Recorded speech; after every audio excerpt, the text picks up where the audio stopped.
El abogado ambientalista Robert Kennedy Jr. acaba de ganar una demanda contra el Departamento de Salud Pública de los Estados Unidos, HHS, dejando al descubierto que esta institución no ha realizado ningún estudio de vacunas durante los últimos 30 años como le correspondía. En el video a continuación nos relata que son los intereses económicos los que generaron el incremento en la cantidad de vacunas del calendario escolar y no estudios científicos para proteger a la población como se pretende hacer creer. In 1986, Congress, having accepted millions of dollars of vaccine industry money, of pharma industry money, passed a law that made it illegal for any American to sue a vaccine company, no matter how dangerous the vaccine, no matter how sick the person got, no matter how reckless or negligent the company was, you can't sue them. And that emboldened the industry, and it emboldened the regulatory agency. It suddenly made vaccines immensely profitable. So when I was a little boy, I got 5 vaccines. My children got 69 vaccines. How did all these new vaccines happen? They began happening after Congress passed that law in 1989. All of these new vaccines came on the schedule, and many of them were not properly tested, and they had mercury in them. Mercury was 1,000 times more neurotoxic than lead. And you know what lead does to a child's brain. Well, this is far more toxic. In fact, and most of the mercury has been taken out of the children's vaccines today. But it still remains in the flu vaccines that is being given to your children and to pregnant women. And the amounts of mercury in those vaccines are hundreds of times, in some cases thousands of times, what a little child's brain can take. So the message I would leave with you today is that before you take your vaccine, ask your doctor and make sure that there is no mercury in that vaccine. Well, guess what? In August of last year, another CDC whistleblower came forward, Dr. William Thompson, the senior scientist at CDC's vaccine division. And Dr. Thompson said that he handed 100,000 pages of incriminating documents over to Congress. And he said on tape and in deposition that he and all of the scientists in CDC vaccine division have been ordered for 10 years to lie to the public about the connection between autism and vaccines, and particularly mercury in vaccines. And one of the things he said specifically, he talked about a study that he was one of the authors on in 2004, and there were 4 authors, including Frank DeStefano, the branch chief at CDC. And when they were doing that study, they were looking at the impact of a certain vaccine, of the MMR vaccine, on children, all kinds of children, including African-American children. And what he found was that the children who were, what the data showed, what the scientists found was that the children who received that vaccine on time, in other words, younger than 36 months, younger than 3 years, had a 240% greater chance of getting autism than the children who waited a little. Only African-American children were affected. And what they got into a room and they saw what this data said. They saw that it said that it proved that these vaccines, these mercury vaccines particularly, were causing autism. And they said, we cannot allow this to get out. So they ordered a trash can into that room and they dumped all of the documents into the trash can about African-American boys. And for 14 years, they have continued to lie to the public about what this study said and about what they saw, until this whistleblower, who was one of the authors of the study and who was conscience-stricken, came forward in August and said, I want to confess. I want to go to Congress. I want Congress to subpoena me and let me tell my story about the corruption at CDC and what it is doing to African Americans. We want Bill Thompson subpoenaed before Congress because Congress won't subpoena him. Why? Because the number one lobbying donor to Congress today is the pharmaceutical industry. And they have our congressmen on puppet strings. And they've captured the agency that's supposed to protect us and supposed to ensure a safe vaccine supply. They've captured the politicians. They're the number one advertiser on the press, so the press won't talk about it. The vaccine division at CDC is a cesspool of corruption. The reason for that is because of financial conflicts of interest between people who work at the vaccine division and the vaccine industry.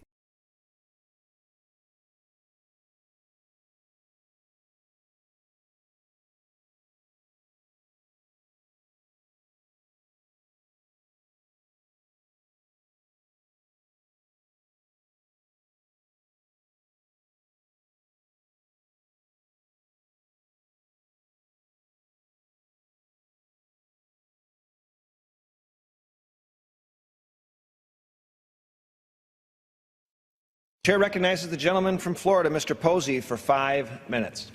It's troubling to me that in a recent Senate hearing on childhood vaccinations, it was never mentioned that our government has paid out over $3 billion through a vaccine injury compensation program for children who have been injured by vaccinations.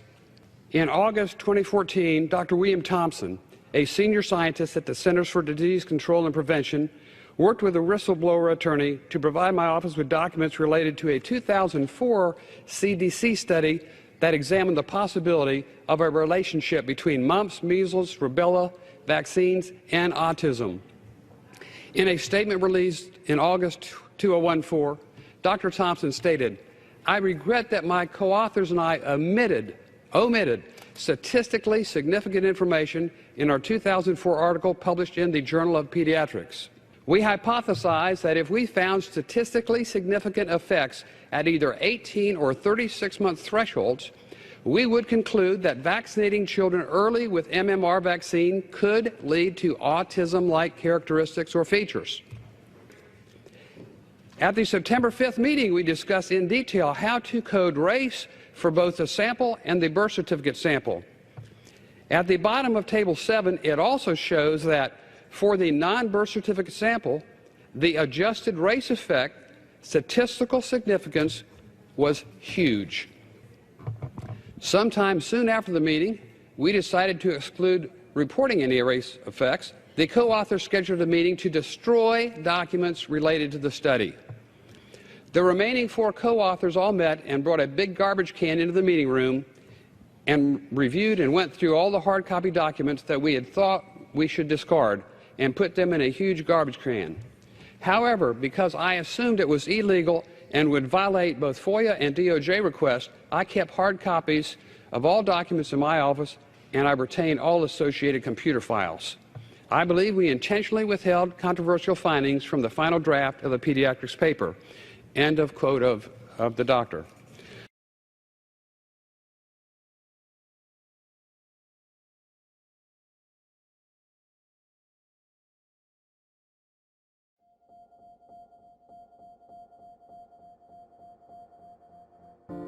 You know, in the United States, the only vaccine that's still in is for pregnant women.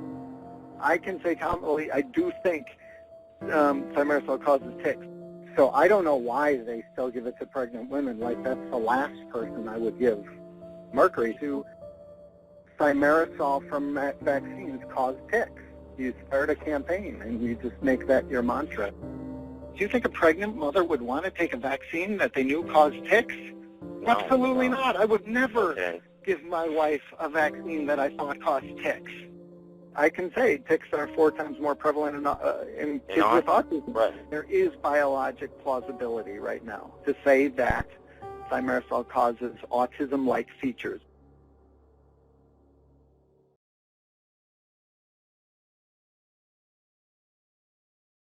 I now ask you to step forward to receive your prize from the hands of His Majesty the King.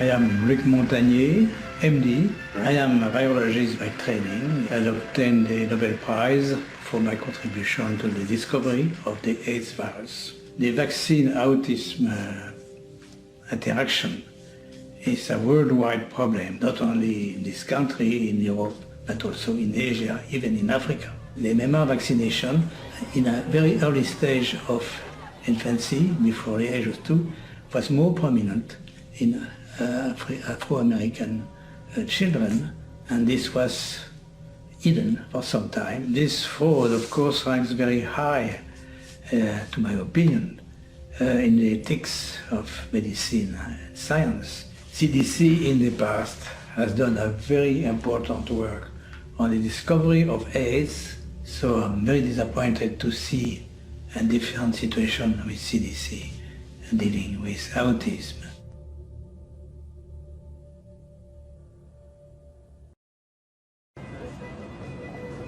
I am a senior research scientist here at MIT in the Computer Science and Artificial Intelligence Laboratory.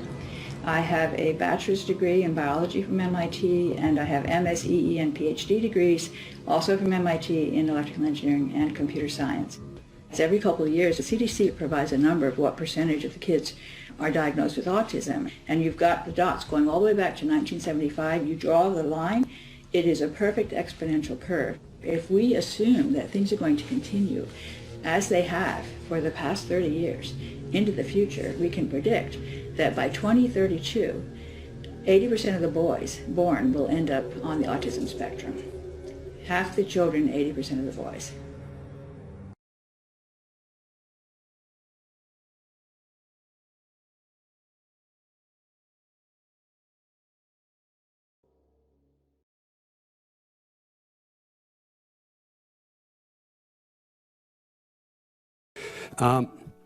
I wonder if the CDC has conducted or facilitated a study comparing vaccinated children with unvaccinated children yet. Unequivocally, you have studied vaccinated versus unvaccinated.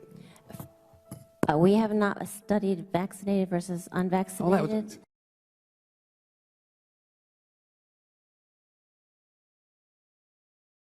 Do you believe anybody who's getting funds from Merck or any of the other pharmaceutical companies should be on advisory panels that are making judgments about pharmaceuticals coming from those companies? Or do you believe that's a conflict of interest? I think that's a difficult question to answer. We're talking about why they're putting mercury in vaccinations and why it's never been tested since 1929 when Lilly developed it. Mr. Egan, has thimerosal ever been tested by our health agencies? It's been only there were those early tests that you know of that were done by Lilly. And when was that test done? That was done in 1929. Yes. And okay, well, let's follow up on that. In 1929, they tested this on 27 people that were dying of meningitis. All of those people died of meningitis, and so they said there was no correlation between their death and the mercury in the vaccines. That is the only test that's ever been done on thimerosal that I know of. Can you think of any other? No, in people, no. Okay, except for accidental exposures, overexposure. Okay, so we have mercury that's being put into people's bodies in the form of this preservative, and has been since the 30s, and it's never been tested by our health agencies. And yet, you folks come here and you testify that there's no conclusive evidence. So to protect, we're taught in medical school that vaccines reduce the incidence rate of smallpox or polio. One of the things that's missing in medical education is that they're not the only thing that play a role as to whether or not diseases come and go. Today, what I'd like to talk about is the rationale of vaccines. There was an article in Pediatrics Journal, which is the Bible journal of the American Academy of Pediatrics, and this article looked at child mortality rates by age at death in the United States between 1900 and 1998. And you see all the death rates of these diseases actually came down before the DPT was licensed in 1949 and the measles vaccine was introduced in 1963. So what is it that actually helped? State and local health departments implemented public health measures and public education about hygienic practices. Thus, vaccination does not account for the impressive declines in mortality seen in the first half of the century. Palabra súper autorizada para hablar de vacunas es Iris Aguilar, que es la directora del Vacunatorio Central, de la provincia de Mendoza. ¿Cómo va, Iris? Muy bien. La nueva ley de vacunas establece esto del día para los padres o tutores para poder llevar a sus hijos el permiso laboral previo consentimiento con el empleador.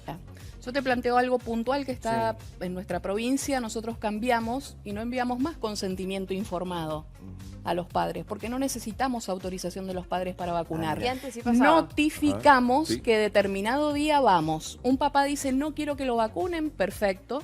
Llenamos un formulario de notificación de negativa a vacunar y lo judicializamos. Ese es el trabajo que hacemos a diario con los juzgados de familia provinciales. O sea, clarito. Las vacunas tienen mercurio, por ejemplo.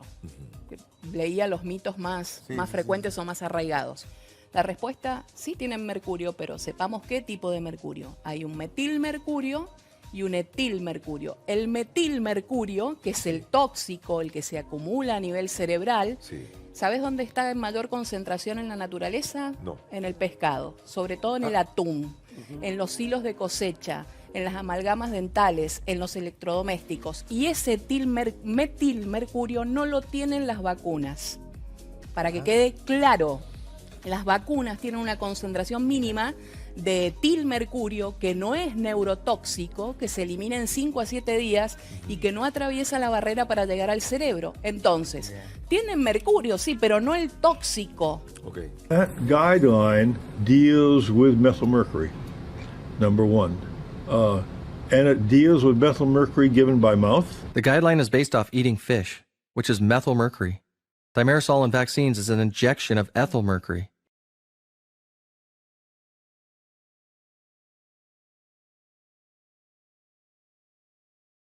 A 2012 Italian study concluded thimerosal in vaccines was 50 times more toxic to cells than methylmercury in fish.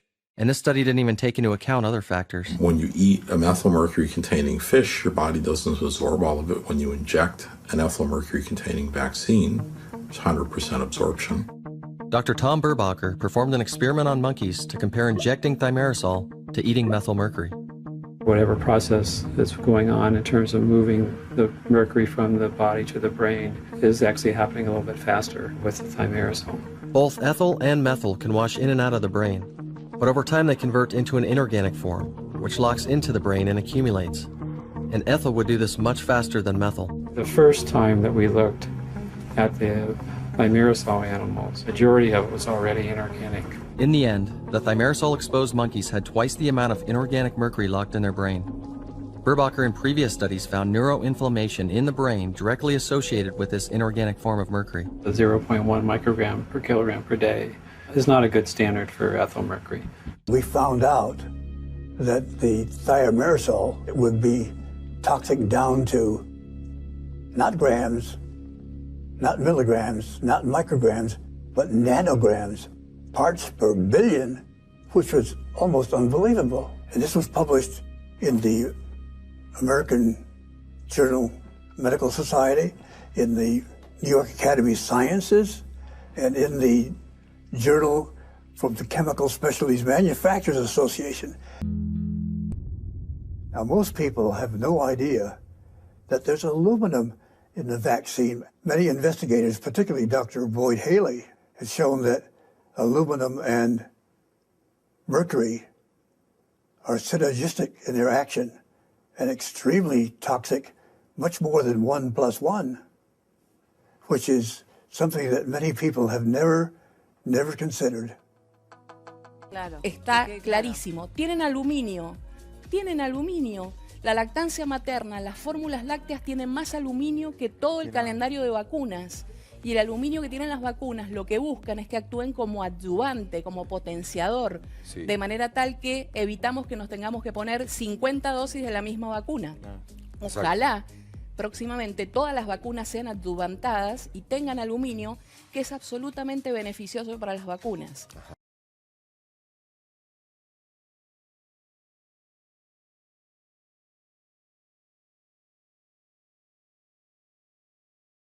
I went to my colleagues in my laboratory and I asked them, listen, go to the literature, screen the literature and find which vaccine was never ever reported to associate with any autoimmune effect or autoinflammatory. And they came with one vaccine, and it's Novavax.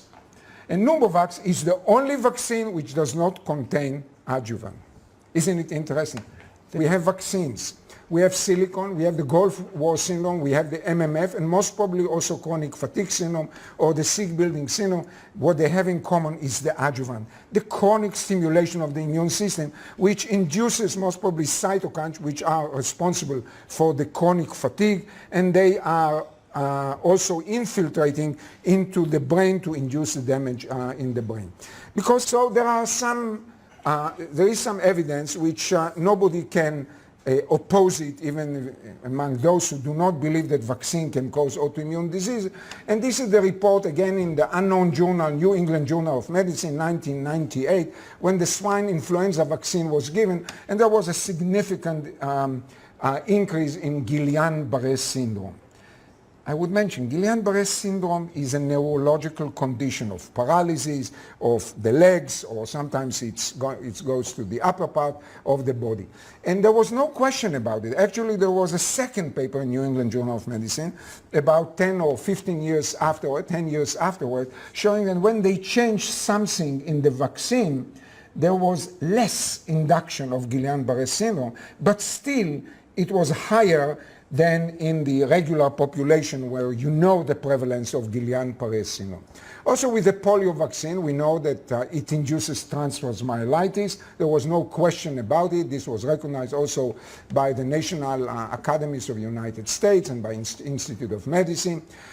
It is well recognized and quite prevalent that subjects who receive the DTP and the rubella vaccine will develop arthritis. Actually, we know that sometimes patients with rubella, the native rubella, they develop arthritis. So it's not surprising that if you take this virus ingredient, you put it into adjuvant, you will enhance this reaction or maybe even increase the incidence of this arthritis.